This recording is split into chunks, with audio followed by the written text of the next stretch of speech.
सम्यक समाधि में आपका स्वागत है।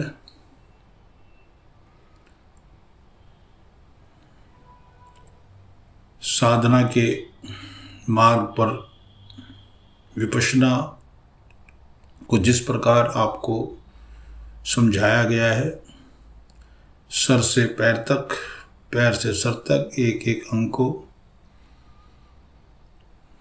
जांचते हुए मन को पूरे शरीर में नीचे से ऊपर, ऊपर से नीचे लेकर के जाएं।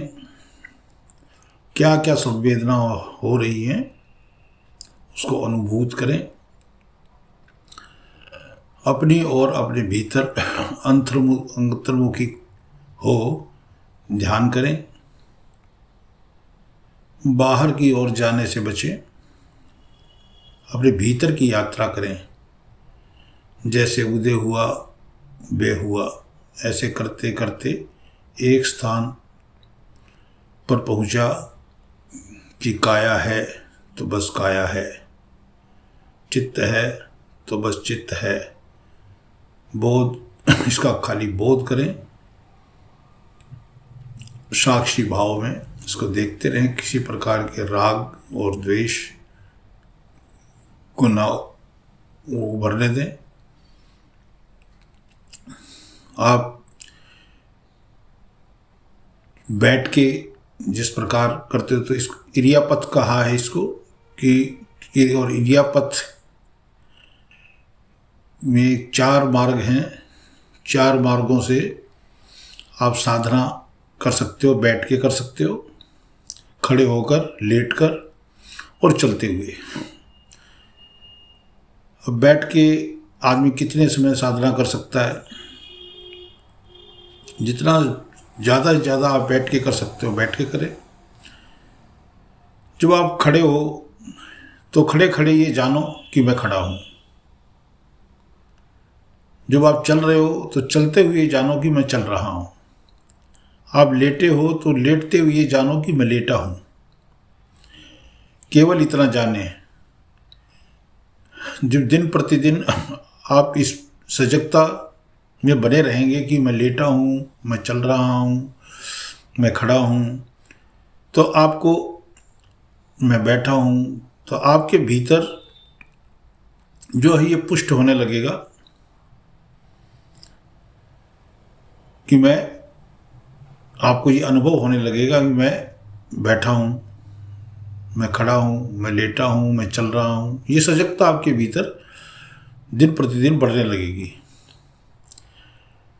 और इसके बढ़ने से आपके भीतर संवेदनाएं, चलते हुए भी, खड़े हुए भी और लेटे हुए भी, आपके भीतर संवेदनाएं, जिस प्रकार आप बैठे हो तब वो जो संवेदनाएं आती हैं, वो संवेदनाएं आने लगेंगी।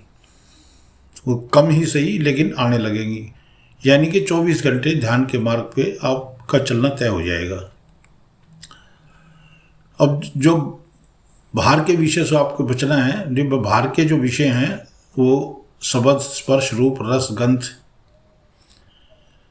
जब विषय इंद्री को स्पर्श करते हैं तो जो बाहर के विषय होते हुए भी वे संवेदनाएं उनमें भीतर होती हैं।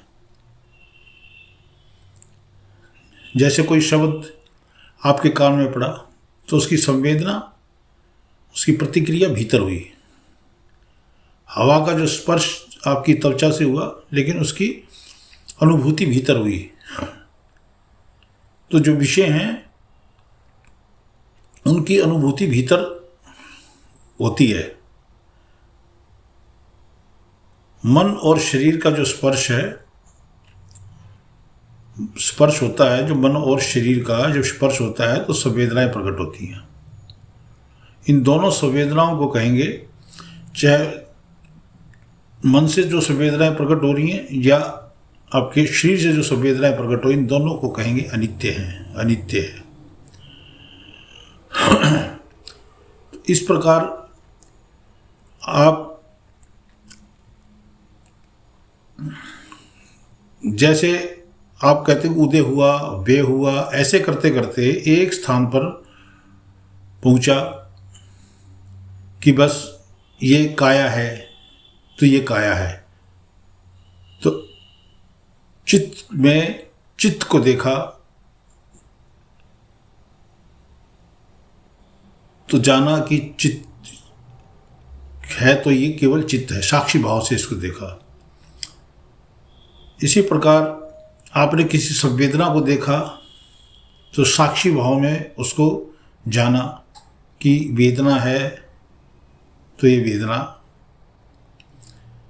के रूप में उसको आपने देखा। इसी प्रकार कोई धर्म है, धम्म है, तो धर्म को भी आपने धर्म के रूप में देखा। तो जैसा जिसका भाव है उसको उसी भाव में आपने देखा, लेकिन तटस्थ भाव में देखा। आप तटस्थ बने रहे, भाव आया, उसके गुण और दोष वहाँ आए, लेकिन आपने उनको ग्रहण नहीं किया, आप तटस्थ भाव में बने रहे। दुख आया या सुख आया, आप उसमें लिप्त नहीं हुए और तटस्थ भाव में बने रहे, साक्षी भाव में बने रहे। इसी साक्षी भाव को साधते साधते आपको अंतिम छोर तक जाना है। काया में उदय और व्यय को जान रहे हो, चित्त पर उदय व्यय हो रहा उसको भी जान रहे हो, वेदना पर उदय व्यय हो रहा उसको भी जान रहे हो, धर्म पर उदय व्यय हो रहा है उसको भी जान रहे हो। इन सब को जानते हुए उदय व्यय हो रहा है, तो ये इसमें राग और द्वेष में ना पड़ते हुए साक्षी भाव में बने रहें, तो आप जिसको जानोगे कि ये अनित्य है, अनित्य है, अनित्य है। और ये खंड खंड आपके जो विकार हैं भीतर, वो खंड खंड होते जाएंगे, खंड खंड होते जाएंगे। उनको धीरे धीरे अपने से अलग करते जाओ, हटाते जाओ, हटाते जाओ। एक समय आएगा कि आप मुक्ति को प्राप्त होंगे। आपने मुझे सुना, आपका बहुत बहुत धन्यवाद। लाइक करें, शेयर करें, सब्सक्राइब करें, बेल आइकॉन दबाना ना भूलें।